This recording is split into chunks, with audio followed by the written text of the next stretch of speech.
ஜூலை 20 புனித அப்போலினாரிஸ். சிரியா நாட்டில் வாழ்ந்த இறைபக்தி நிறைந்த குடும்பத்தில் 2ஆம் நூற்றாண்டில் பிறந்தார் அப்போலினாரிஸ். சிறுவயது முதல் இறைபக்தியில் வளர்ந்த அப்போலினாரிஸ் குருவாக விருப்பம் கொண்டு குருத்துவ பயிற்சி பெற்று அருட்குருவானார்.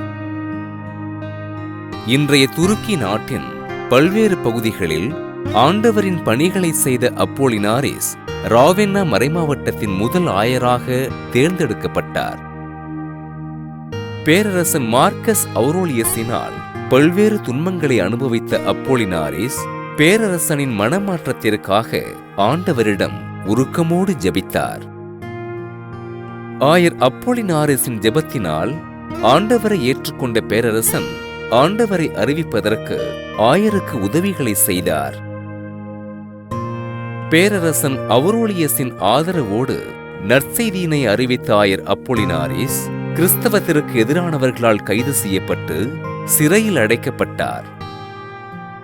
சிறையினில் பல்வேறு துன்பங்களை அனுபவித்த ஆயர் அப்போலினாரிஸ் சிறையினில் கொடூரமாக தாக்கப்பட்டு மறைசாட்சியானார். கிபி 2ஆம் நூற்றாண்டில் வாழ்ந்த ஆயர்களில் தலை சிறந்தவராக போற்றப்பட்ட ஆயர் அப்போலினாரிஸை திரு அவை புனிதராக உயர்த்தி போற்றியது.